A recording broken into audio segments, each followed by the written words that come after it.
Господине Змијанац, 5-годишното постоење е повод за свикување на денешното годишно собрание на првата детска амбасада на светот Мегеши од Скопје. Како вие оценувате досегашната работа на оваа невладина институција?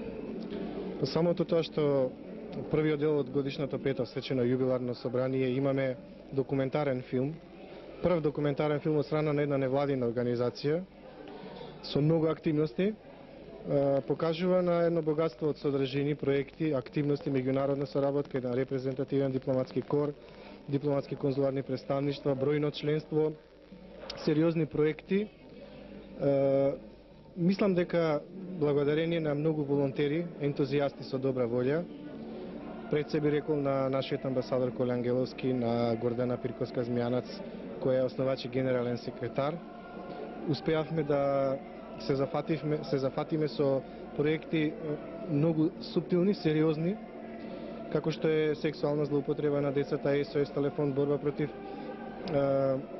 зависности, сида, дрога, алкохолизам, потоа меѓународна размена на волонтери, помош на деца за операции, хендикепирани деца, ортопедски помагала и така натаму, кажува на тоа дека оваа организација е неопходна во Македонија, си разви своја мрежа во светот и нејзиното време од сега па натаму доаѓа.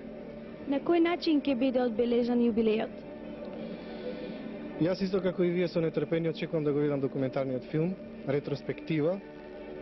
Војната започнува во поранешна Југославија, даваме драматичен апел, воспоставуваме воздушен мост Сараево Скопје, евакуираме деца бегалци, бидејќи во Македонија во одреден момент има над 60.000 деца бегалци, стапуваме во контакт со многу меѓународни организации, праќаме бегалци во други држави.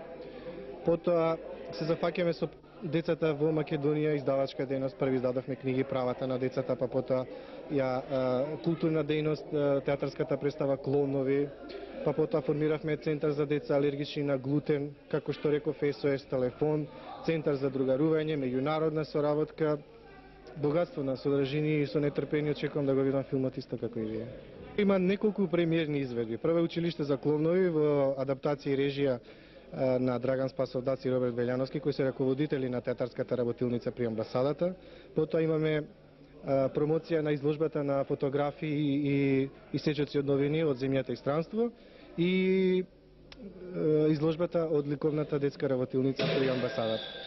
Драги, каде ја гледате иднината на првата детска амбасада на светот Мегеши? Па нашата покрај хуманитарна и дипломатска мисија имаме и мисија на поврзување на децата од Македонија со децата од светот. Впрочем, не би биле прва и единствена оригинална идеја која светот се повеќе ја почитува и ја прифаќа како проект на 21 век, ако не е благородна и оригинална. Нашата идеја е во светот постои најбројен народ, детскиот народ, најбројна популација без разлика на вера, пол, јазик, социјална структура, ја застапува првата детска територија Мегеши, која символично се наоѓа на самото тромегија меѓу Босна, Србија и Хрватска, кај што се среќава исламот, православието и католицизмот, и токму тоа парче земја се отстапува како прва детска територија, која нема да се брани со војска и полиција, која ќе си има свои застапништва, амбасади, конзулати во целиот свет. Скопје и Македонија е центар. Од тука амбасадата покажува дека таа не е наменски само за во војни услови да действува, туку и во мирновременски услови, и се повеќе се зафаќаме со содржини кои се предпознатливи за интересите на децата до 18 години. И мислам дека перспективата е голема, затоа што од 30.000 деца членови предпоставуваме дека секој родител, баба, дедо, чичко, вујко, станува наш симпатизер и стануваме едно репрезентативно светско движење.